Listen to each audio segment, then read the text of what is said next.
میرے सोहने मोहने बच्चों, ये कहानी है एक नन्हे से खरगोश की जिसका नाम गोगो था। वो एक जंगल में सब्ज टीले के अंदर रहा करता था। इसका घर बहुत प्यारा था। घर की बाहर वाली दीवारें लकड़ी की थीं, उन पर सब्ज पेंट था और गोल सी छत जो शाखों को जोड़कर बनाई गई थी सुर्ख रंग की थी। दूर से देखने में गोगो का घर कोई बड़ा खूबसूरत मालूम होता था। एक दिन गोगो सुबह की सैर को निकला। वो अलिफा चेलती कूदते पत्थरों पर से छलांगे लगाता चला जा रहा था कि अचानक इसकी नज़र एक छोटी सी डिब्बी पर पड़ी। ये क्या है? गोगो ने हैरत से देखा। चूं चूं, ये माचिस है। ऊपर दरख्त पर से आवाज आई। गोगो ने सर अलिफाटे कर ऊपर देखा। एक मोटी सी चिड़िया अपने घोंसले के अंदर बैठी कह रही थी, कल रात जो लोग जंगल से गुजरे थे वो ये माचिस यहीं दरख्त के नीचे भूल गए हैं। हाँ तो इससे क्या करते हैं? गोगो ने हैरानी से डिब्बी को हिलाया। इससे आग लगाते हैं, मैंने खुद देखा था।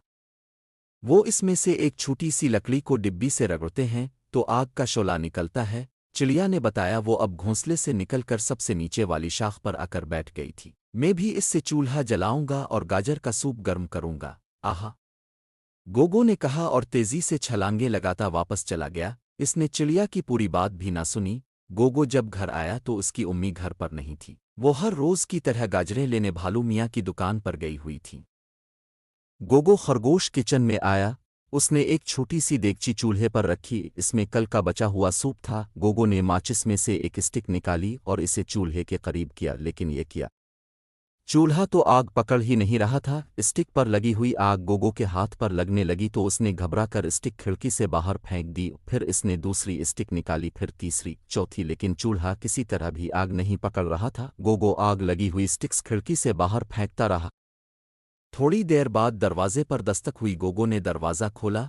उम्मी अंदर आईं तो उन्हें कुछ जलने की बो आई। गोगो, क्या तुम किचन में गए थे? हाँ नहीं, वो इसने बताने की कोशिश की, लेकिन खरगोश की उम्मी बहुत जल्दी में थी। वो किचन में तेज कदमों से आए और जल्दी से सारे चूल्हे चेक किए। कुछ भी नहीं चल रहा था, सब ठीक था। हाँ, सूप वाली देगची शेल्फ पर पड़ी थी। गोगो, तुम सूप गर्म करना चाह रहे थे? गोगो ने कोई जवाब ना दिया। वो जल्दी से किचन से बाहर चला आया। इसे कुछ समझ नहीं आ रहा था कि वो उम्मी को कैसे बताए। उम्मी जब कमरे में आईं तो गोगो कमरे में खामोश बैठा था। उम्मी के हाथ में सूप का प्याला था। उन्होंने साइड टेबल पर प्याला रखा और कहने लगे, मेरे प्यारे बेटे, मैंने माचिस खिड़की से बाहर गिरी हुई देख ली है। खुदा न करे चूल्हा जल जाता तो तुम्हें आग भी लग सकती थी। गोगो ये सुनकर बहुत शर्मिंदा था। अभी तुम छोटे हो, जब तुम बड़े हो जाओगे तो खुद से चूल्हा जलाना सीख जाओगे। खरगोश उम्मी अचानक कुछ सूंघते हुए बोले, ये क्या जलने की बो आ रही है? ओ खुदाया! उम्मी जल्दी से भागते हुए कमरे से निकल गईं। बच्चों, असल में हुआ ये था, जब गोगो खरगोश ने जलती हुई तीलियां खिड़की से बाहर फेंके तो घास में आग लग गई। वो आग गोगो के घर की दीवारों तक पहुंची। लकड़ी धड़ाधड़ जलने लगी।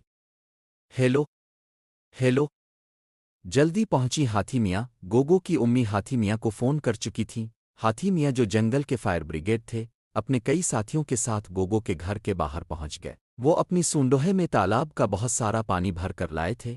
जल्द ही आग बुझ गई। सब्ज दीवारें जलकर सियाह हो गई थीं, लेकिन शुक्र है ज्यादा नुकसान नहीं हुआ था। गोगो ने उम्मी के साथ मिलकर दीवार बनाई। बंदरों ने भी उनकी मदद की, लकड़ी काट काट कर दी। अब की बार गोगो ने जर्द रंग का पेंट किया है। प्यारे बच्चों, इस कहानी से ये सबक मिलता है कि कभी भी माचिस से ना खेलें। जो काम खतरनाक हो वो अपने बड़ों से कहीं खुद करने की कोशिश ना करें।